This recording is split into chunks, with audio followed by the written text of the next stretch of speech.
ನಾವು ಇವತ್ತು ಸಹಜವಾಗಿ ಒಬ್ಬ ವ್ಯಕ್ತಿಗಳ ವರ್ಧಂತಿ ಉತ್ಸವ ಅಂತಂದರೆ ಹುಟ್ಟುಹಬ್ಬದ ಉತ್ಸವವನ್ನು ನಾವು ಸಂಭ್ರಮದಿಂದ ಆಚರಿಸುವಂತಹದ್ದು. ತನ್ಮೂಲಕವಾಗಿ ಈ ತನಕ ನಮ್ಮ ಆಯುಷ್ಯದಲ್ಲಿ ನಾವೇನೆಲ್ಲ ಒಳ್ಳೆಯತನ ಮಾಡಿದ್ದೇವೆ ಅದನ್ನು ಮೆಲುಕು ಹಾಕಿ ಮುಂದೆ ಮಾಡುವಂತಹ ಒಳ್ಳೆಯ ಕಾರ್ಯಗಳನ್ನು ನಾವು ಸಂಕಲ್ಪಿಸಿ ನಮ್ಮಿಂದ ದೇಶಕ್ಕೆ, ಸಮಾಜಕ್ಕೆ, ಧರ್ಮಕ್ಕೆ ಒಳಿತಾಗಬೇಕು ಎಂಬುದಾಗಿ ಪ್ರಾರ್ಥನೆ ಮಾಡೋದು.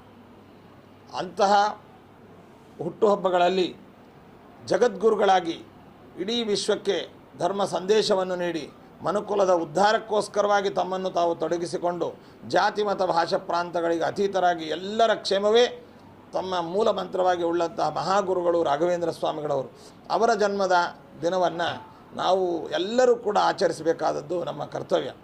ಯಾಕೆಂದರೆ ಅಂತಹ ಮಹಾನುಭಾವರು ಈ ಪವಿತ್ರ ಮಣ್ಣಿನಲ್ಲಿ ಅವತರಿಸಿದ್ದಾರೆ. ಅವರ ಅನುಗ್ರಹ ನಮಗಾಗಿದೆ, ಅವರ ಸಂದೇಶಗಳು ನಮಗಾಗಿದೆ. ಅವರನ್ನು ನಾವು ಆರಾಧನೆ ಮಾಡ್ತೇವೆ ಅಂತಂದರೆ ಅವರನ್ನ ಒಂದು ಕೃತಜ್ಞತಾ ರೂಪದಿಂದ ಅವರ ಹುಟ್ಟುಹಬ್ಬವನ್ನು ಆಚರಿಸುವಂತಹ ಒಂದು ಪರಿಪಾಠಿ. ಆ ದಿನದಂದು ವಿಶೇಷ ಪೂಜೆ, ಪಂಚಾಮೃತಾಭಿಷೇಕ, ಹೋಮಗಳು ಮತ್ತು ನಾದ ನಮನ ಅನ್ನುವಂತಹ ಕಾರ್ಯಕ್ರಮವನ್ನು ತಮಿಳುನಾಡಿನಿಂದ ಸುಮಾರು 500ಕ್ಕೂ ಮಿಗಿಲಾದಂತಹ ದೊಡ್ಡ ದೊಡ್ಡ ಪ್ರಸಿದ್ಧ ಸಂಗೀತಗಾರರು ಮತ್ತು ಇನ್ಸ್ಟ್ರುಮೆಂಟ್ ಎಲ್ಲ ವಾದ್ಯ ವೈಭವಗಳೊಂದಿಗೆ ಇಲ್ಲಿ ನಾದಹಾರ ಅಂತ ಮಾಡಿ ಬೆಳಗಿನಿಂದ ರಾತ್ರಿ ತನಕ ನಾದಹಾರದ ಒಂದು ಸಂಗೀತ ಕಾರ್ಯಕ್ರಮವನ್ನು ಮಾಡಿ ಅದನ್ನು ರಾಯರಿಗೆ ಸಮರ್ಪಿಸುವಂತಹ ಕಾರ್ಯಕ್ರಮ ಅನೇಕ ದಶಕಗಳಿಂದ ನಡೆದು ಬಂದಿದೆ. ಆ ಕಾರ್ಯಕ್ರಮ ಮತ್ತು ಅವತ್ತು ಅನೇಕ ಗಣ್ಯರಿಗೆ ಸನ್ಮಾನ, ಗ್ರಂಥ ಪ್ರಕಾಶನ, ಅನ್ನದಾನ ಇತ್ಯಾದಿ ಎಲ್ಲ ಕಾರ್ಯಕ್ರಮಗಳು ನಡೀತದೆ. ಇದು ಮಂತ್ರಾಲಯದಲ್ಲಿ ವಿಶೇಷವಾಗಿ ನಡೆಯುತ್ತೆ.